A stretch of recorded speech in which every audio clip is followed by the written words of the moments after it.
चलो इस वीडियो में देखते हैं कि पृथ्वी पर एयर का सर्कुलेशन कैसे होता है। तो शुरू करते हैं इक्वेटर से। हमको पता है कि इक्वेटोरियल रीजन को पूरे वर्ष में एवरेज सबसे ज्यादा इंसोलेशन यानी सन की एनर्जी मिलती है। इक्वेटर पृथ्वी का सबसे ज्यादा हॉट एरिया है और वहां का average temperature 30 to 40 degree centigrade रहता है। 0 डिग्री लैटिट्यूड से लेकर 5 डिग्री लैटिट्यूड तक जो इक्वेटोरियल बेल्ट है उसमें हाई टेम्परेचर के कारण हवा गर्म होती है और वहां का प्रेशर लो होता है। इसके कारण ये एयर एटमॉस्फेयर में असेंड करती है। ये एयर ट्रोपोस्फेयर के टॉप तक ही जाती है जहां ट्रोपोपॉज होता है और वहां से आगे स्ट्रेटोस्फियर में मिक्स नहीं करती।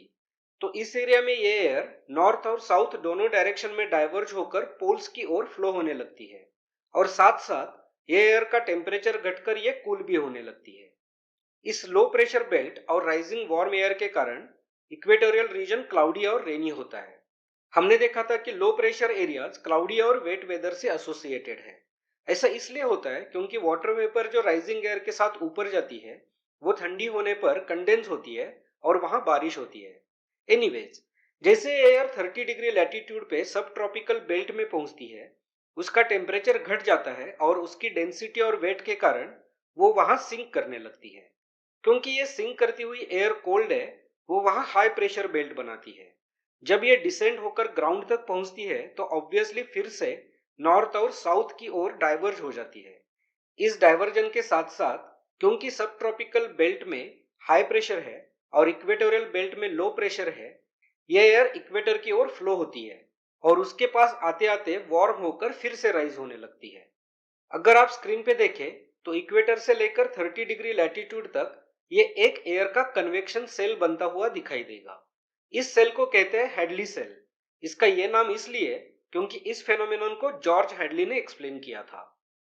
चलो देखते हैं पोल्स पे क्या होता है। पोल्स पे ट्रोपोस्फियर की हाइट इक्वेटर से कम होती है, यानी इक्वेटर पे ये औसतन 14 टू 15 किलोमीटर, तो पोल्स पे ये 7 टू 8 किलोमीटर तक होती है। ऐसा इसलिए क्योंकि पोलर रीजन में इंसोलेशन सबसे कम होती है और वो रीजन एक्सट्रीमली कोल्ड है, तो वहां एटमॉस्फेरिक प्रेशर बहुत ज्यादा होता है। वहां एयर एटमॉस्फेयर में इक्वेटोरियल रीजन के कंपैरिजन में बहुत कम राइज होती है।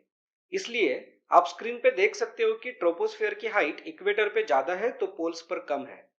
तो पोल्स पे कोल्ड और डेंस एयर के कारण हाई प्रेशर होता है और इस हाई प्रेशर एरिया से एयर इक्वेटर की ओर फ्लो होती है। जब ये 60 टू 70 डिग्री लैटिट्यूड तक पहुंचती है तो वहां की एयर पोल्स के कंपैरिजन में तो वार्म होती है। तो जो एयर पोल से फ्लो होकर आती है वो भी वार्म हो जाती है। इसके साथ साथ ये एयर सब ट्रॉपिकल बेल्ट से आने वाले एयर से कॉन्वर्ज होकर एटमॉस्फेयर में राइज करने लगती है। यहाँ वो ट्रोपोपॉज तक राइज होने के बाद फिर दोनों ओर मतलब इक्वेटर और पोल्स की ओर डाइवर्ज होने लगती है। जैसे एयर पोल्स के पास पहुंचने लगती है तो वापस उसका टेम्परेचर घटकर वो डेंस होने लगती है और पोल पे पहुंचकर वहां सिंक होने लगती है। तो ये एयर सर्कुलेशन की साइकिल 60 डिग्री लैटिट्यूड से पोलर रीजन तक बन जाती है जिसे कहते हैं पोलर सेल।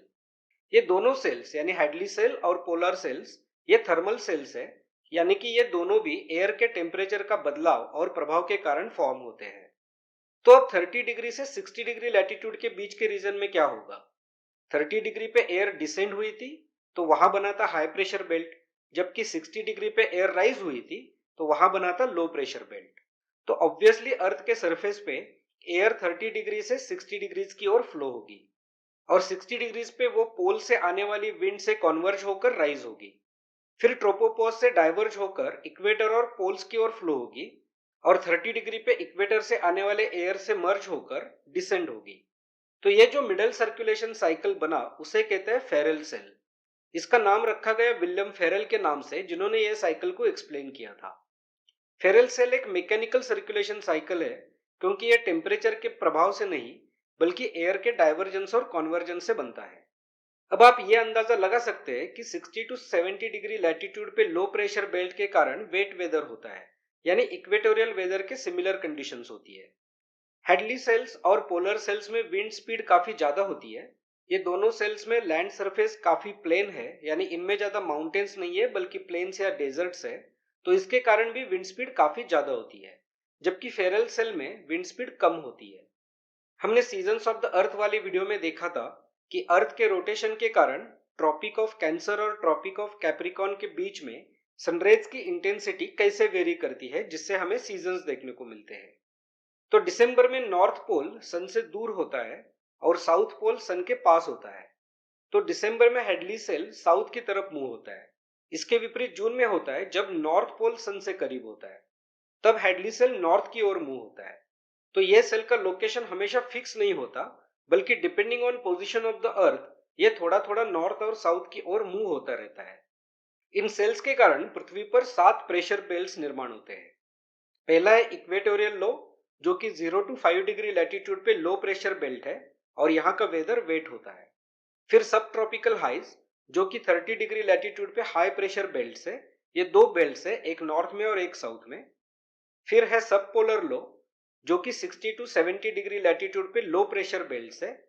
ये भी दो है और लो प्रेशर के कारण यहाँ के वेदर कंडीशंस इक्वेटर से सिमिलर होती है। और पोलर हाई, जो कि पोल्स पे हाई प्रेशर बेल्ट्स है। ऑब्वियसली ये भी दो बेल्ट्स है। हम इन विंड्स के बारे में आने वाले वीडियोस में डिटेल्स में जानेंगे। मैं आशा करता हूं कि आपने इन प्रेशर बेल्ट्स और उनसे निर्माण होने वाले विंड्स को अच्छी तरह से समझा होगा। अगर आपको ये वीडियो पसंद आया तो इसे लाइक करना, कमेंट करना और अपने दोस्तों के साथ इसे जरूर शेयर करना। अगर आपने हमारे चैनल को अब तक सब्सक्राइब नहीं किया है तो जरूर सब्सक्राइब करना, ताकि आपको ऐसे ही वेल रिसर्च वीडियोस मिलते रहे। Thanks for watching this video. I will see you in the next one.